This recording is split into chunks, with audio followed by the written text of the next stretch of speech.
Good evening, everybody, and welcome to Inside the Game. Coach Jim and Coach John. We got a great show tonight. We have three great guests: Austin Daniels, Steve Swanson, and Sasho Cirovski. Steve is the women's coach at University of Virginia. And he's also been involved with the women's national team program. Incredible resume. He's the only college coach who has won multiple conference titles in 3 conferences, with Dartmouth in the Ivy League, with Stanford in the Pac-10, and with Virginia, of course, in the ACC. So, and he's also a world champion twice with the, more than twice, 3 times at least that I know of. Twice as the assistant to Jill Ellis with a full national team, and once as the head coach of the U20s. And Austin helped him with that one because he was a scout for him. And Austin has been on before, and he's just finished up a role with as a scout with U.S. Soccer. In his college coaching days, he took the University of Hartford women to the Final Four, which is unheard of for a school of that size, really, and National Coach of the Year. And he started the program at University of Colorado. And he's also been in club soccer as director of coaching for both Connecticut and Arizona. And then John's going to introduce Sasho for us. Yeah, and I just wanted to show Austin's connection with the group. All 5 of us have worked at the Michigan State Soccer School summer camp directed by Joe Baum. And that was sort of the idea to get us together for this show. And Austin worked longer than any of the 5 of us at that camp, probably for about 15 summers. And that is sort of a connection that we started long ago with how we met each other. So Sasho Cirovski is at the University of Maryland, and they are 3-time national champions, 2005, 2008, 2018. He has 25 NCAA postseason appearances with Maryland. He won Big Ten championships in 2014 and 2016. And I think because Maryland changed leagues, he's won ACC championships 1996, 2003, 2008, 2010, 2012, 2013. 9 Final Four appearances, over 400 wins with a 70% winning percentage overall in college. 2 Herman Trophy winners, Jason Gary in 2005 and Patrick Mullins, 2012 and 13. People will know this player, the National Freshman of the Year, Taylor Twellman in 1998. There have been 49 players from Maryland selected in the MLS Super Draft. 11 U.S. national team players, 16 appearances with full national teams, 5 World Cup participants, and 4 Olympics. Those are his players. So it's quite a resume, and thanks for coming on, guys. Thank you. Great to be with you. All right. So I thought we'd start with Sasho, since I just finished that introduction. And we usually ask coaches, like, what advice would they give to young players if really had ambitions to go far in the sport? I'll just sort of twist it a little bit because of Sasho's extensive recruiting at Maryland to maybe a question about what he looks for in the recruiting process and what sort of convinces him that that's a player that he wants to come to that school. Yeah, John, thanks. That's a great question. Thanks for the kind introduction. First of all, great to be with Austin and Steve and Jim and John and you guys. Obviously, one of the great talking points that hopefully comes out today is all of us have known each other over the last 30 to 40 years. And this game gives us so much in terms of relationships, and that's part of the true value of being a coach. But to your question about players, And I'm not sure exactly how I want to attack this a little bit, but let me start with this. I think you cannot be a great player if you don't love the game. You have to love the game. And you cannot ever succeed if you don't show consummate respect for the game and understand how difficult soccer is to really play. And one of the things that when I look at players and try to recruit them to play here is try to dig deep. You got the hardware stuff and the software stuff. So in other words, you have to have talent and you have to have a technical skill that defines you, that maybe makes who you are. David Beckham is a crosser of the ball, and Messi is a dribbler. So what skill do you have that you can specialize in? So you have to have that. You have to have the physical skills in certain areas, particularly position specific in certain. So we look at that stuff. But really, there's a lot of players that have that. What I look for is how much do you love the game? How hard are you willing to really work? What kind of a teammate are you going to be? I think Swanee will agree with me, and as you guys have. A lot of times we try to dig deep and try to see how a player acts. We'll watch a warm-up. We'll see how they react when a game is lost or a game is won. We'll try to see what type of qualities and character qualities that they have to go along with their skill. But let me start from the beginning, and I think this is true. If you don't have consummate respect for this game, how hard it is and how hard you have to work, and don't have that love and competitiveness, you have no chance. No matter what kind of talent you have, what kind of shoes, what kind of trainer, whatever you have, you will never make it. So we look at those things, and those are the kids that succeed. Omar Gonzalez, I wasn't sure about him. I went to U.S. national team camp. I saw him doing some stuff. He was the first player in practice, and I saw the joy that he played soccer with. And immediately, before the session even started, I called my son and said, "This is a young man we have to have." He committed to Maryland without even visiting, because there was a connection, because he understood what we were looking for, and I understood what we wanted in a player. So I'll stop with that. Thank you. Thank you. Steve, why don't you give it a go? Well, I think first of all, it's an amazing. Thanks for the opportunity to be here.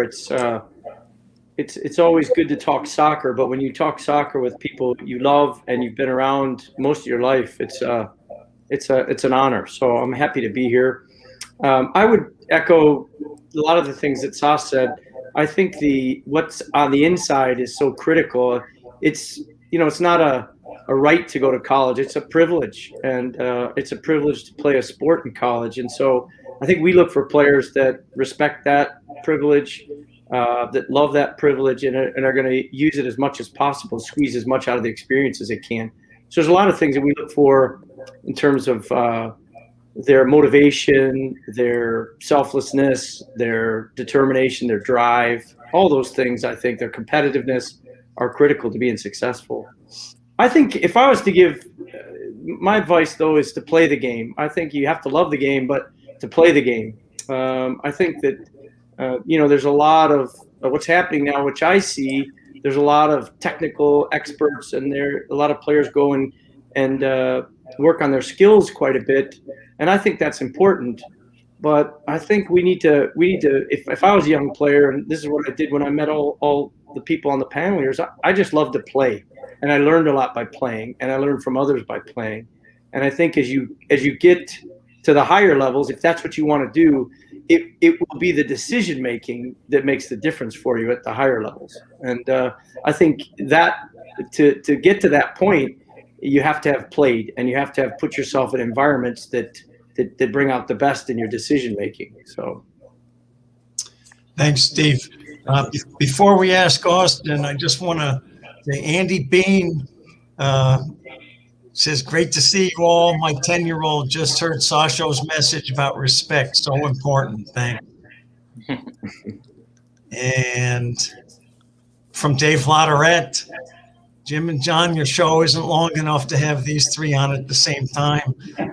We were just talking about that before the show. Says, "Thank you, Sasho, Austin, and Steve, for the opportunities you gave me and other coaches." Dave was one of my assistants, so it's good to see that. Good to hear from Dave. Lotto, love you, Lotto. Yeah, he worked with all of us. Yeah. No, it's quite a network, isn't it? Austin, you've coached at the college level and recruited some really good players, and at Hartford, if I'm not mistaken, at the time you weren't really able to get national teamers. You kind of had to get the ones that others didn't want or that they missed, and you kind of coached them up after they got there. What did you look for when you went recruiting there? Well, look for, I mean, again, just like Steve and Sasho said, in terms of players who love to play and love the sport, and players who wanted to be a part of something that was growing. So we weren't a program that was at the time nationally known. It became nationally known, but they wanted to challenge themselves, because I always told them from the day I recruited them, one of our goals was to win a national championship. While we didn't do that, that was a challenge that they were willing to try and achieve. So their commitment, and they were all talented players that some were overlooked, or some just wanted that challenge where they might have gone to a place that was a little more established, but they said, I want to write my own history. Excellent. Now, another question for you, Austin. These last years, you've been scouting for U.S. soccer, looking for national team players. What are you looking for there? Well, it's different. We had a set of what we called key qualities that we look for, and Sasha and Steve mentioned this about decision making, and that was one of the biggest things of read and understand the game was one of the big qualities. Technically, a lot of the players were there already, but now can they make correct decisions? And again, just like with you get there early, see how they warm up, see how they interact with their team, because being a national team is Sasha and Steve know, is a big privilege, especially at that young age as well. And so to see how they interacted and how they treated their teammates, the opponents, the ref, was important, because once we're looking at them, they have a certain ability, but then it's the other things that come into play that we're really looking for. I had a question for Sasho, because I started coaching in the mid 70s. Really, Michigan State soccer camp was near the beginning of that, because I was in Ann Arbor, and I took my state D license in Michigan with Joe Baum and Wayne Pierman. And then I went to a national B license. You could skip in those days, down in South Carolina. And Bob Gansler was one of the major clinician there. I since have seen Bob Gansler at national conventions for probably 20, 30 years or more. And Sasho played for Bob Gansler at the University of Wisconsin-Milwaukee. And I just wanted to sort of have him talk a little bit about what he, the privilege of doing that and sort of starting out his career with Bob Gansler as the coach. Yeah, thanks, John. Yeah, Bob Gansler is the main reason I'm a coach. I got very, very lucky. When I was at UWM, Bob Gansler was not my coach my first 3 years, and it was not a super experience. And then Bob came in as a coach at the end of my junior year, and really, he was a consummate teacher. Bob Gansler, for those that don't know him, is one of the Mount Rushmore figures in coaching education, coaching history in this country. I just got lucky. I got to play for him for a year. I was a volunteer assistant coach for a couple of years, and then I was a paid assistant coach for a couple of years. And he was an incredible teacher.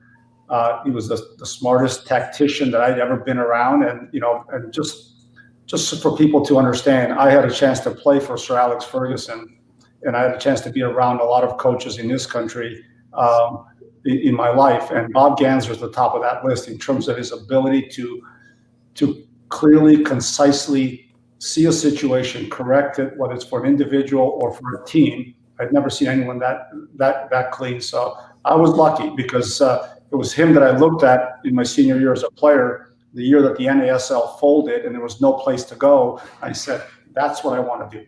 I want have that kind of influence on young people. I want to solve problems and put together teams in the way that he's doing it. And he's been a guide my whole life. I rarely made a big decision in my life without consulting with Coach Gansler, with Bob.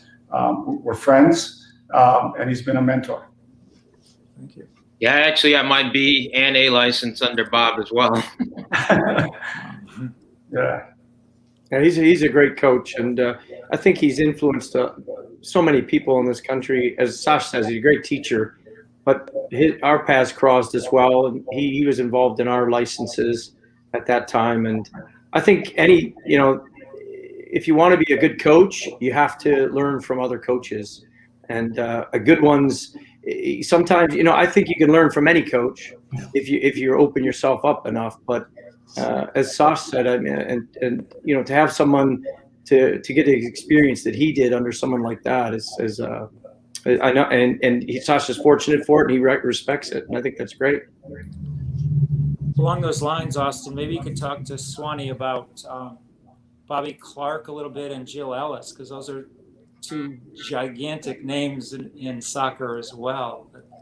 Well, yeah. So, Swanee, you first came across Bobby at Dartmouth. Is that correct? Yes, I met Bobby at Dartmouth. I went to Dartmouth as not as a soccer coach. I went there as an administrator because it was getting late in the summer and I needed a job. And but I was fortunate enough. I was an assistant athletic director before I got the women's soccer job at Dartmouth, and Bobby was the men's soccer coach at Dartmouth, and I was with him for about 6 years at Dartmouth, and then was with him for another 3 or 4 at Stanford. So tremendous experience, like Sasha had with Bob. But for me, it was, I look at if I look back and I said, what's the one thing, maybe 1 or 2 things that really helped me the most in my career, I would say that's one of them. Is running into Bobby Clark and having the experience of working with him and gaining a lot of knowledge through him. Yeah, actually, I never got to work with him, but at a tournament where we were together, a men's and women's tournament when I was a college coach, just sitting with him, he was just a class act who made everybody around him feel special, and he was classy. Yeah, Sasha had a unique experience with him as well. Yeah, because you mentioned Sir Alex Ferguson. You should tell him that story. Yeah. So as a 17-year-old, I was growing up in Canada. I had a chance to try out for Aberdeen when Alex Ferguson was the coach, and so I was there for almost 2 months. And it turned out that my first game with the reserve team, Bobby Clark was my coach. And I was supposed to get my debut in the game. I didn't get it. I guess I wasn't quite ready just yet. But Bobby was obviously a Scottish international goalkeeper, and he was just transitioning to coaching. And so I first got to meet him there. And, of course, I got to play in a few games after that and had a great experience there. So this is in the summer of 1980. And in 1991, in my first year coaching at Hartford, my third game as a Hartford coach, we played against Bobby Clark at Dartmouth. Also, he's the head coach there. And in my first experience as a coach, now we play. And now we did win that game. Brian Weiss, the Georgetown coach, remembers because he was in goal and we put it past him.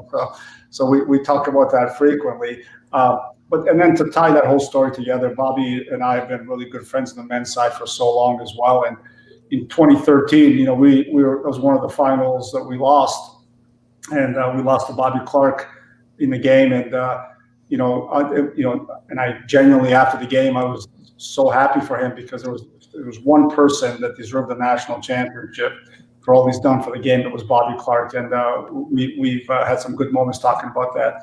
Although it was a bad call in the game, I will say that. Maybe led to that. But. That was not. I would have to say that is not the highlight. And I think Sasha will agree with me.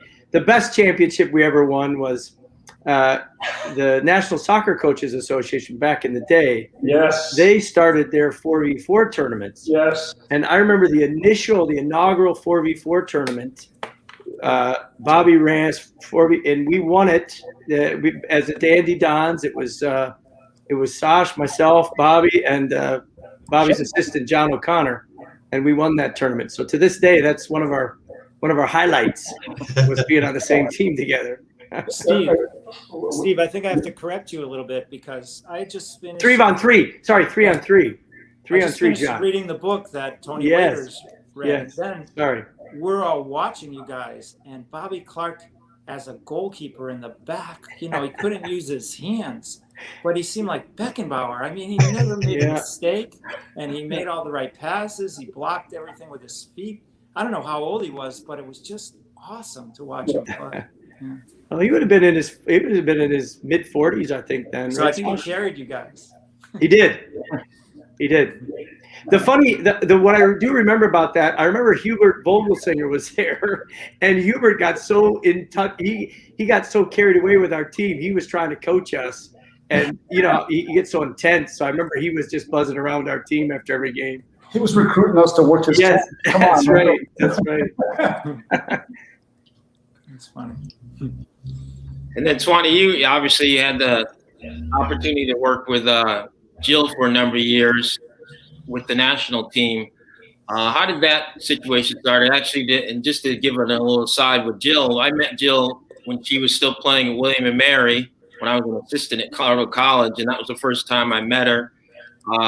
And to see what she's done with her career, it's been just been fantastic. Somebody that you see, again, talk about love of the game and had a passion for teaching.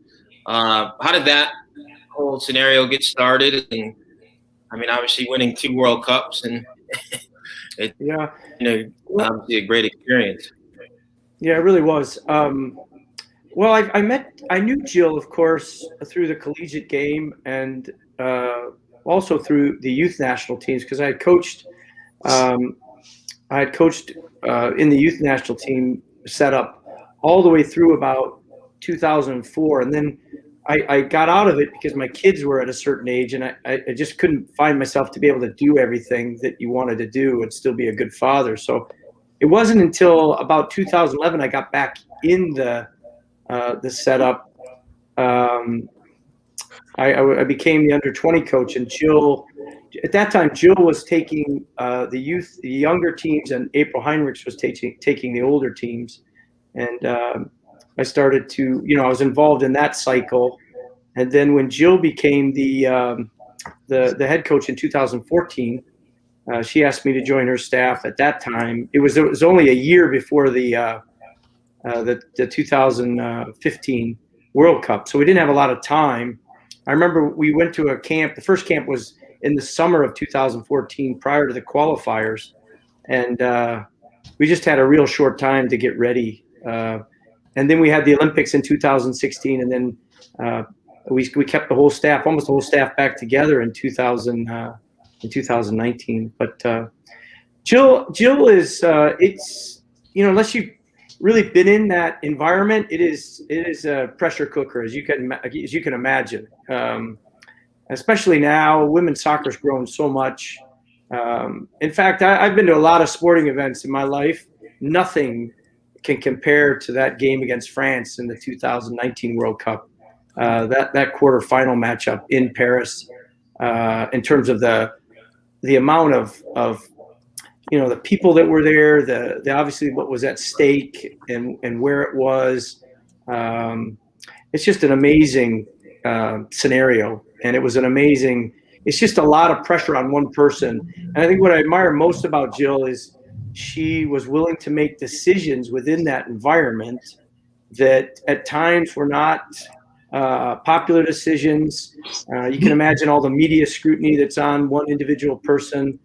We've seen it a lot. And to have the strength of character just to make decisions, even though they might not be met with a positive response, and to manage the number of players that you have and the quality of those players. I learned a lot from that. And I was really impressed with how she leaned on her staff, not just the coaches, but on everybody. And I think she did an incredible job of making decisions all the way up and through each World Cup. And a lot of second guessing that goes on, but just a real strong personality, loves the game. She's a very analytical coach. People maybe don't see that as much, but she watches the game a lot and she thinks a lot. And I think that's another one of her strengths. You know, she really analyzes, watches, talks about it, and is not scared to make changes if she feels they're necessary as well. I think there was a time I remember at one point in the build-up to the 2019 World Cup where she made a system change that didn't go too well, but she was willing to make it. She was willing to try it, and you know, that doesn't happen a lot at that level. You know, a lot of coaches do things because this is what the media will think will be the easiest and something they can justify the easiest. So. And Jim, you had that connection with Jill's father, right? And That's right. When I was the assistant coach at George Mason from 82 to 84. And we had a good team. We beat Virginia in the second round of the NCAAs that year and lost to Duke in the quarterfinals.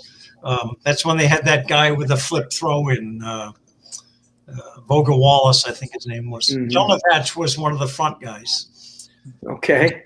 Yeah. No offside on a throw in and 2 6'3" guys standing on the goal line on every throw in. Yeah, it was hard. Yeah, I can imagine. Yeah.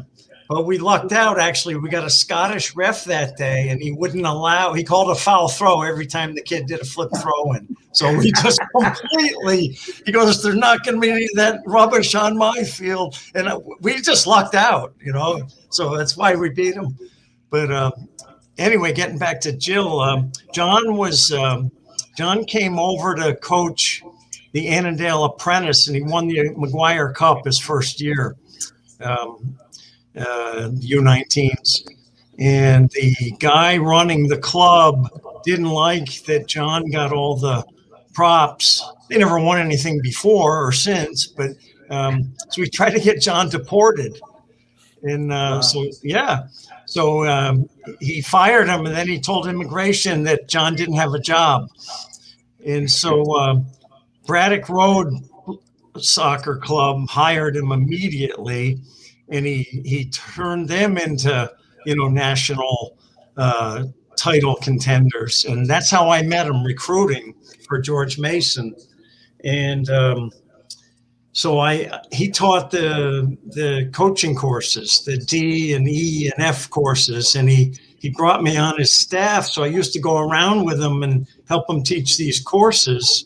And we'd talk all the way there and back and in the car. And I've seen him I saw Bobby Clark do this too. I saw him take a bunch, like in a little tiny middle school gymnasium in somewhere in rural Virginia. I saw him take like 10, 11-year-old boys, and within 15 or 20 minutes, they were playing brilliant football. And I just couldn't believe my eyes because he was making all these adjustments as he went. And when he finished, I just said, how did you do that? You know, and he goes, I just have a knack, you know, but then he was my mentor for a couple of years, and he was amazing.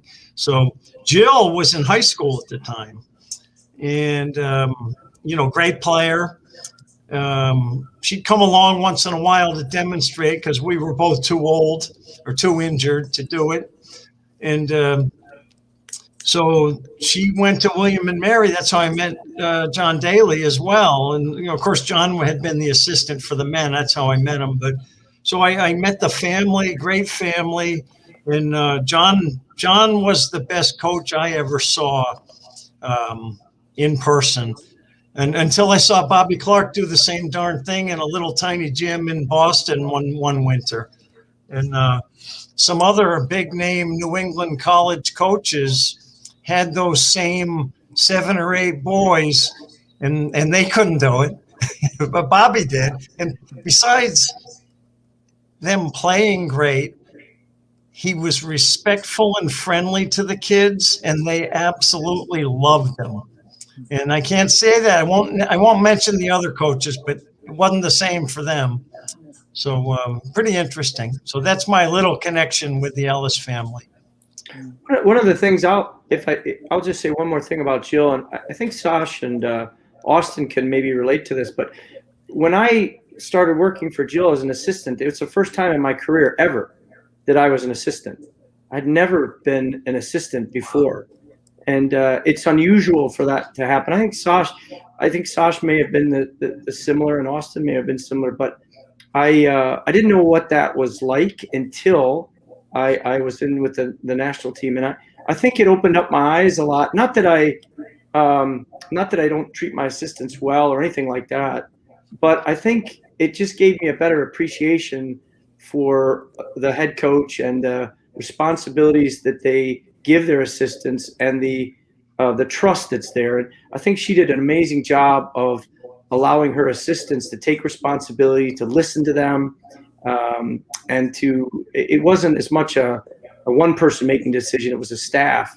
And I think that's one of the reasons we were as successful as we were, is because I think we were really a team, just like our team was a good team when they played. But I think the staff there was a lot of interaction in there, and there wasn't, it didn't matter. Sometimes we didn't agree on a lot of things, but she was willing to hear that, and she respected our opinions. And I think that's something that I think as a head coach I've tried to remember and to use. I've done it, but it was a good experience for me. And so I don't know if Austin or Sasha would want to. Well, what's interesting is when I first got to Maryland in 1993, April Heinrichs was the head coach, and her top assistant was Jill Ellis. So for the first 4 years of my career at Maryland, I worked alongside April and Jill, and actually Lori Walker also is now the really successful coach at Ohio State. And look, Jill's phenomenal. What she's done, 2 World Cups. I mean, hasn't been done really by too many people ever in the history of the game at the senior level, men's or women's. But she's incredibly, I think, she's a soccer tactician. I think she's great. I also think she's very humble. And I could see that when she was April's assistant, in the way that she worked and collaborated, and how she studied. They'd come watch our practices, we'd go theirs, we'd have lunches together, talk. There was always a kind of a learning environment, which was really appreciated. So it's cool. So, Yeah, I did before I started at University of Hartford, obviously I was an assistant at Colorado College for Dang, but then for a number of years, I was a head coach, and I hadn't been an assistant until just a few years ago when I went back and I was coaching in the USL. At the time it was Arizona United. It's Phoenix Rising now, under Mike Della Russo, who played for Sasho. So again, it was, it's definitely a good experience if you're a head coach to be an assistant at some point. Yeah. So maybe we should transition now to sort of the origin. Well, we've talked about it a bit, but what was the spark that started you on a professional coaching career? I can start, because Michigan State soccer really was just a pleasure in the summer. I knew Sasho's brother, Vancho, before I knew Sasho, and it's just, Joe convinced me to go in a state coaching course, and I sort of thought about, even in Ann Arbor, there were people from Yale and Brown and all over the world. We played for a German club, and I sort of got out of a doctoral program and decided I could be a high school coach, because that was the path that I could see forward from Ann Arbor and from Michigan State. And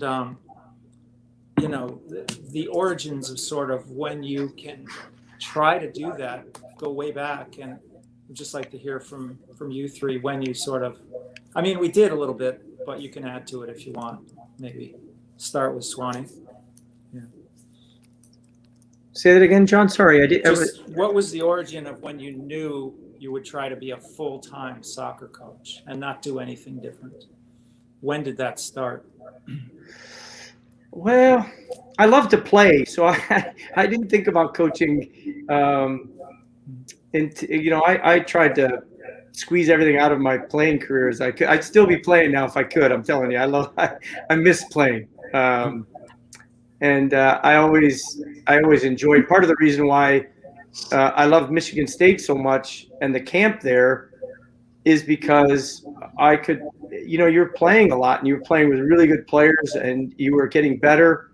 And I just loved that environment. I loved it. There's great people there. But for me at that time, I was just so focused on getting better, learning. And the best thing that I could find there was just competing on a daily basis with the players that were there. So many good players. As far as coaching goes, I probably, I played indoor soccer for about 3.5 years after I graduated from college. And that was a tremendous experience as well. But I think it was during that I just realized, if I can't play, if I at some point I knew it was going to end, I said that the next best thing would be to coach. I had a great mentor at Michigan State named Joe Baum, as you guys have mentioned. Joe was just such a good man manager. He just understood people really well. He related to people really well. I love the relationship that I had with him. And I think we all do now that we know him the way we do. And that was a big part of it, just try to help people like he helped me get confidence and believe in me to think that I could play at the next level. That was just such a great experience for me. And I think it was just a natural. If I can't play, I'm going to stay in sports. I'm going to stay in the game. And that was the best way to do it, especially given all the great relationships you can make in coaching. Yeah, and I just to add to that a little bit, for me, coming as an immigrant, I couldn't speak the language, and my parents had a tough time sort of assimilating at first. So some of my role models early in my career were all coaches, everything from, the grade school coaches to the club coaches to later on, national team coaches. And I was always just mesmerized by the positive influence and the impact a coach can have on people. I loved it. Even when I was playing under 18 travel soccer in Windsor, Ontario, I was coaching the under 16 team because I also liked the control and the impact I could have and the influence. And then obviously at Michigan State, I got an early start to coaching and got into a laboratory with all you guys that love the game. And that certainly influenced my idea of looking into coaching. But one of the keys was I graduated in 1984 was my last season. And about a week before preseason started, the North American Soccer League folded. And that's what I had aspired to. I wanted to play professional soccer, and that was it. So that was a big whack on the side of the head. So kind of like, what do I do now? And thankfully, Swanee and I got a chance to play professionally in Milwaukee indoors for a few years and kind of met a lot of great people and coaches, and we hung around the game. But, that wasn't quite the vision we had of playing professional outdoor soccer. And then I went to play in Canada, and I became a player coach at 24 in the Canadian Soccer League, and I loved it. And people encouraged me, said, "This is what you should do." So it became my calling. And all I knew is I wanted to be in soccer my whole life. I wanted to play as long as possible. I had a short playing career because there was no place to really play. And I just said, "Hey, next best thing is to coach, stay in the game." So I did that. And Austin, I just wanted to say that Austin, I know, was a coach even when he was really young. And one thing that you did that we haven't talked about, I don't think, was you were like a manager or something with the Bicentennials, the Hartford Bicentennials, when you were technically my first soccer job. I was a gopher, really. I just ran around and did whatever they needed. I met Bobby Thompson and Larry Coyne and Jeff Pike in a McDonald's. They all played for, and I introduced myself, and they were shocked that who's this young black kid who knows who we are in McDonald's. They said, "Hey, you want to come and help out in the club?" So that was like a dream tournament. But yeah, coaching when I was very little, I just loved coaching. I started with my best friend growing up in 5th grade. We started a neighborhood basketball team where we kind of went door to door, got money. So we got 5 jerseys and 5 shorts. We were called the Hartford Lakers. And I used to get I got the book from Red Holtzman, and I started designing plays for us to. So that was my first coaching in 5th grade. But then I didn't know what to do though. When I was going to school, I was working soccer camps and things of that nature, and I was like, I don't even know what I'm going to do with my life. But the one thing I felt the most comfortable, and I felt, like these guys, a positive vibe was coaching. So I said, let me try and make a career of this. And it was important that, it's called the United Soccer Coaches now, but the old NSCA convention, I met a number of people, and that's where I did interviews, and Dan Kubovich at Colorado College hired me as an assistant. I mean, before that, I worked with you at UConn as your assistant. That's right. You played my first year of coaching freshman soccer, Yeah. varsity soccer, but it was freshman. And then we coached together the second year, right? Yeah. So it was just something that from a very young age that coaching was it was in my blood. It's funny. I think back to the time when I was still in college, but at the camp, and I would have thought both you, Austin, and I know Sasho because I've known Sasho a long time, but I would have thought you guys were born to coach. That's what you were going to do. John, you probably know that too, but same with you, Jim. But I think Sasha has always been an amazing leader, and same with Austin. Austin's just got a great mind. So for me, it was very easy to see you guys get into coaching. Well, when you guys played for Milwaukee Waves, I don't know if you remember, you played against me. I was playing for the Colorado Comets. Yes, I do remember that. You guys came to Colorado. We played against you too. Yes. Wow, that's cool. George Pastor tore his ACL. Yes, I remember that. I remember. I think we were sucking the light air. And we just got hammered.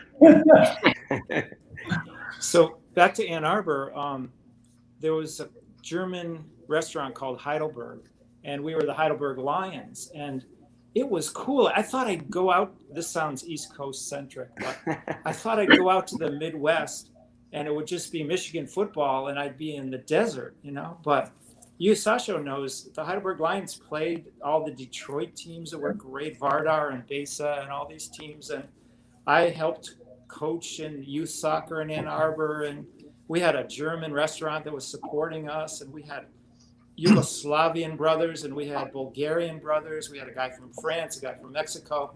So the soccer did not go away, in Ann Arbor at all. And that sort of sparked me as well. And then Joe, pulling me into Michigan State was big too, because that created my summers. It was a month every summer.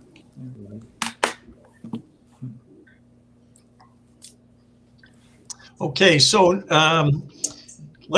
if you guys would share, we're all lifers here, and I know for me, I knew it was never anything else I wanted to do, based on some coaches I had. And the funny thing, they weren't soccer coaches. It was my baseball coach and 2 basketball coaches that I had. And the difference they made in my life, the positive difference, they were the only positive male, adult male influence I had in my whole life. And I just wanted to do that. And it's been fantastic. The next question is, Steve, what advice would you give to a young person who wants to get into coaching and really wants to make it their life? I think that's a great question. I think as a coach, the most important thing to me, if you asked me, what's the most important thing to be a good coach? And I would tell you that it would be knowledge. I would say your knowledge is going to carry you. And so if that's the case, how do you acquire that knowledge? And I think all the things we've talked about here, finding good mentors, listening to them, experimenting with them, with the advice and the knowledge that you gain, I think is critical. Learning, there's so many avenues now to learn that we didn't have when we were first starting out. The internet, the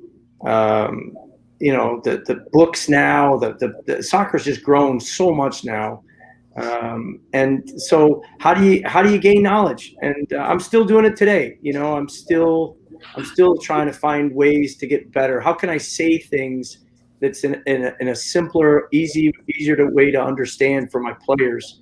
What concepts can I teach that make sense? And I think you have to be a little bit of somebody who tinkers with what they do. But to me, it's all about the knowledge and to gain as much as you can. Some of that, you're just going to have to acquire over time. But to me, the other thing you need to do is coach. For me, I cut my teeth on young teams. Maybe instead of being an assistant coach at college, where I wasn't dealing with I couldn't set up the training sessions. That was somebody else to do. I took a 13 boys team or a 13 girls team, and it was up to me to make the lesson plans, to figure out the tactics, to deal with the outside things, to quit everything. And I think when I look back at my career, the knowledge I learned coaching at Dartmouth, coaching club, coaching at high school, coaching youth players, those things all have helped me enormously. But at the end of the day, it's about you communicating with your players and the relationships that you have. And I think it goes back to what kind of human being you are and why you're doing it in the first place. And I think if you have the right motivation, then I think you can be a tremendous coach. Tremendous. Yeah, just to add to that, I think, and Steve, you said it so well. But what I would say is, Bob Gansler said to me many years ago, he said, coaching is a privilege, and with that privilege comes great responsibility. I think the first question you have to ask yourself if you want to be a coach is, why do you want to coach? What is your sort of why? And if the answer is not that you love to serve people, that you love to help make people better, that you want to have a major influence in impacting their life and help them grow and build something, a team, then you're going to struggle. You have to love the idea of helping people. And that's what I said earlier, is so many of my coaches were such great people. They just went out of their way. They cared for me. Whether it was, there was times I couldn't afford a lunch and you get a lunch, or they give you a car ride. They would show different ways that they cared about you as a person, and it made my life easier. And they gave me opportunities. And in coaching right now, at Maryland, we talk about the idea of building champions and pursuing championships. In other words, we want to recruit good people, make them better people. And if we do that, then in the process, we have a chance to maybe win some big things in life. But it all starts with, what is your main motivation? I turned down a big job in the business world to coach for almost nothing. I never cared about money. Now I do well now. I get paid very well now, but that was never my motivation. And whether you're a volunteer coach, a college coach, or a pro coach, if you don't really have the best interests of the people you have there, and if you're not asking yourself every day, what did I do today to make their life better, make them better, you're going to struggle. Thanks, Sash. Austin, before you answer, I just want Sash to read. Can you read that, Sash? It says for Sasho in your 2018 national championship. It's from Dave Latourette. Yeah. Defending was obviously a key component of what you accomplished, but what were the changes you made tactically going into that postseason that caused such a successful shift in confidence, passion, and winning? I believe you referenced valuing possession too much. Yeah, so for people who are listening, in 2018, we had a good team, but we had lost to Indiana twice that year. We ended up actually finishing 5th in our league. It was one of our weaker overall seasons. We had quite a bit of injuries during the year. We're also a very high pressing team, and typically we commit a lot of players forward to pressing. So we had played a good part of the year with 3-man midfield with 1 holding and 2 sort of attacking with a 6 and 2 8s. And we pressed, and we're caught on counterattacks quite a bit. We exposed ourselves because we had so many injuries, we could never get our pressing in order. So we shifted into a double pivot, more of a 4-2-3-1 with a double six. But we got some guys healthy. And we just always kept getting better. We took every time we lost as a way to challenge ourselves. For some of you that might remember, Indiana beat us on a goal in the Big Ten semifinals where one player ran through 7 of our players and scored the goal of the year in college, a kid named Andrew Gutman. And, I could have either killed my guys after that or I could challenge them, and we learned from it. So we took that and we said never again. So we went on and won 6 games, didn't give up a single goal in the whole NCAA tournament. But the other thing is we also scored in every game. We didn't have to go to shootout one time. So it's just, it's a good lesson for a lot of young coaches is every game we lost, we took it as an opportunity to get better and stronger. And I still remember talking to the team after that game. I kind of said, look, we are so close. We just got to fine tune a few things, and we're going to change a few things tactically. We also were a little more calculated in how we pressed, and we're a little bit smarter about the times of the game that we pressed. But man, it came together. It was really an unbelievably beautiful run that year because we probably were not the best team in the country, but we were the last team standing, and that's always a good feeling. Thanks, Sash. Austin, what about you? What advice would you give to somebody? Well, this is obviously the second time I've been on the show, and I reiterate a little bit of what Steve said because I talked about education and how important it is for coaches to always stay relevant. It's just hugely important that I always tell people the minute I say I know it all, get me away from soccer, get me away from kids, because you learn different ways on what's the best way to teach and communicate. You learn different, obviously tactics. Soccer doesn't change a ton, but some tactical things do change as time goes along. And if you don't stay relevant and just think, well, I always did it that way, you're never going to be successful. So, and obviously just how you treat people is number one. Each person that you have in your care is an individual. And while there's a collective and a team, it starts with the individual. So the better you get to know your players and the better you treat them as an individual within the collective, you're going to be much more successful. Yeah, I think that's why we all coach, really. It's like, yeah, we grew up with sports and we love sports, but it's like that challenge every season of taking who you have and sort of figuring out what would maximize each of their strength in a team setting. It's sort of like it's a laboratory. So if you go into coaching as like a systems coach or with set ideas and you're not sort of learning every time a soccer game is played, I think you won't be as successful. It's just sort of like, every game teaches you something and every team is unique. And we've all had experiences, I think, of winning. I won a state championship in '98 with not our best team.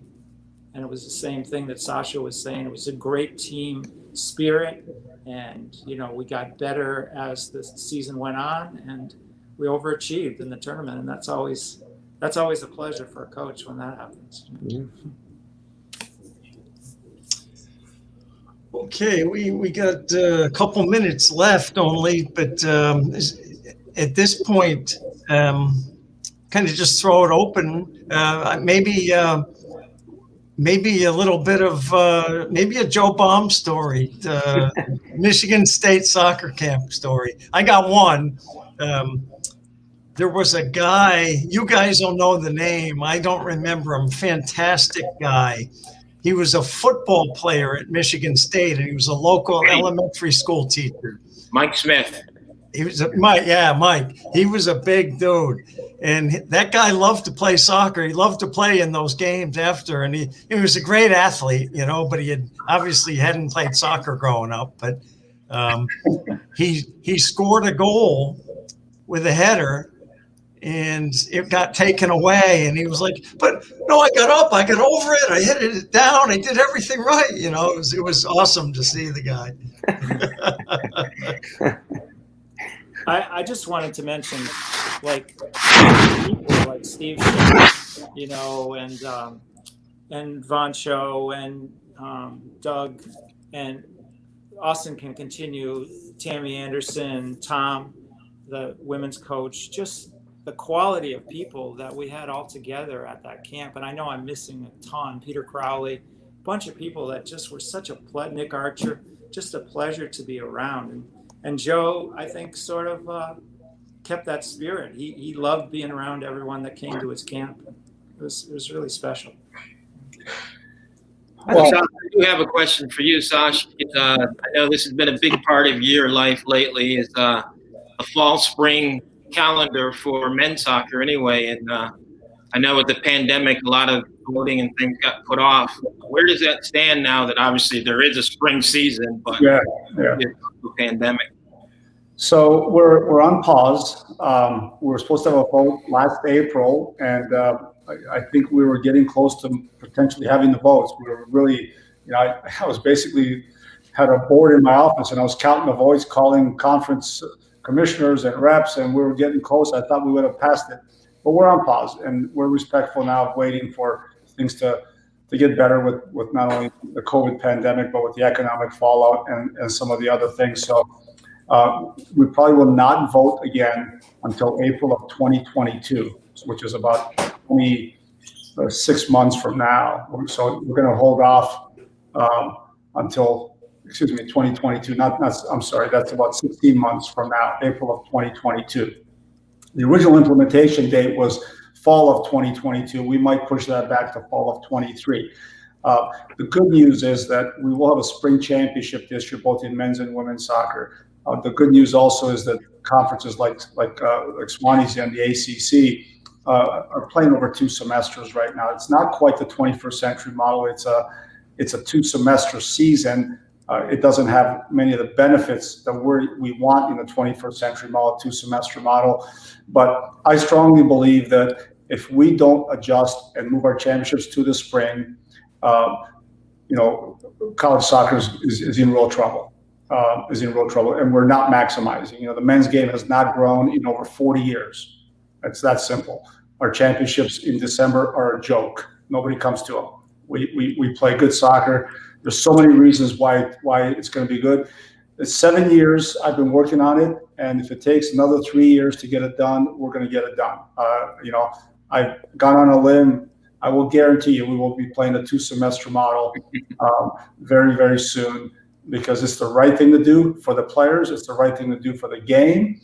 And I think it's for me, it may be the most important thing that I'm a part of in my coaching career, because it hopefully will help shape the lives of hundreds of thousands of players and coaches, for the next century. So if I have to wait a couple of years, we'll do that. We'll get it done. And Steve, I just going to ask you just a quick question in terms of a number of now women's college players are leaving early to play pro. What's your thought on that, where we're seeing a number of players leaving college early, going to play professionally? Yeah, I think it's interesting. It's happening maybe sooner than we had thought, and I think it's going to continue to expand. It's a hard one, one of the good things about that is it means that these leagues are growing, and there's more opportunities for players, not just in our country, but I think there's several leagues in Europe, Japan now, or Australia. They're really starting to grow, and there's more money in the game. I think in the English Women's League has got a lot of backing of the Premier League clubs, which I think is really helping push the competition. The NWSL now has competition, right? And so and that's pushing this. It's driving this. So I think the beneficiaries are the younger players, the more opportunities. But again, I think I think if it makes sense and it's right, I think I would have certainly wanted to do it if I was their age. But there's a lot of just like Sasha would say for the men, there's a lot of factors that go into it. And I think it just depends on the individual person and whether it makes sense for them, given all those things. And so it's another opportunity. I think there are more and more players that are in the women's game that will look at that. But I think I really feel strongly our college game is strong. I think I feel strongly that it can develop players, but it just depends now. I think we've got players that certainly are young enough and can impact the higher levels. And who's to say they shouldn't make that jump? Those are decisions they'll have to make. But I would always say they should make it with their education in mind. I'm sure Sash says that with his players as well. You dealt with that for years. Oh yeah. No, welcome to our world, Swanee. Yes. Yes. I couldn't imagine it. I'll tell you what, though, I couldn't imagine anything more difficult and challenging when you just don't know from one year to the next who's going to leave and who's coming back, and it's really hard to build a program and build a team. So I certainly can relate to that. Whereas maybe I haven't had a young professional. I haven't had a situation where one of our players has gone pro until their education was done. But certainly I can see the difficulties and the challenges there. Yeah. On our end, Santos says, welcome, Sasho, Steve, and Austin. Vic. And next Sunday is Super Bowl Sunday, so we're going to take the Sunday off, probably put this show up again, and we're going to watch the Super Bowl. But the following Sunday, Vic Santos and Zeke Seguro are going to be our guests. So that's going to be a good one. So you got the Portuguese connection coming, huh? Yep, definitely. And then we're working on the Jamaican connection with Patrick Hamilton and Wes Thompson. And Austin, maybe Wes will pay us finally for that. Yeah, exactly. Victor used to go to the men's Final Four with me, and Joe was our roommate. So the three of us would stay in a hotel room and watch, Lexi Lawless playing, or all those guys, even Claudio Reyna we watched play. Some of those were down at Davidson, and there were other places that we went. But Vic's well aware of Joe Baum because he used to be the roommate. Well of Claudio in college soccer with the University of Hartford. What about it? Gosh, well about Claudio when he scored against us. Well, in 1991, our Hartford team made quite a splash in a college game, and we went down to Scott Stadium in Charlottesville and took on a Virginia team that was the best team in the country. That was I think the first of their 4-year national championship run, and of course they had the U.S. national team, playing for Virginia at the time. It was Bruce Arena and the East Coast Manny Shellshite Region 1 tunnel that went right to Charlottesville had a hell of a team. But anyway, so we played an incredible game. We went to 4 overtimes. Our goalkeeper, George Costellas, had the game of his life, still probably one of the best performances of a goalkeeper I've ever seen. And, I was pretty animated, emotional on the sideline. We were fighting, scrapping. And, Claudio was a bit of an immature, talented young guy. And, I think he was getting frustrated the fact that we almost upset them, and he didn't expect that kind of fight. Of course, then he ends up scoring the game winner and paraded off the field in his little Claudio trot, and that was it. So he's a hell of a player. Lyle Yorks played in that game too. Yeah. I think the whole under-18 U.S. national team played, if I remember correctly. Okay, guys, listen, we have to wrap it up, and thanks so much for coming on. It's been fantastic listening to all of you. So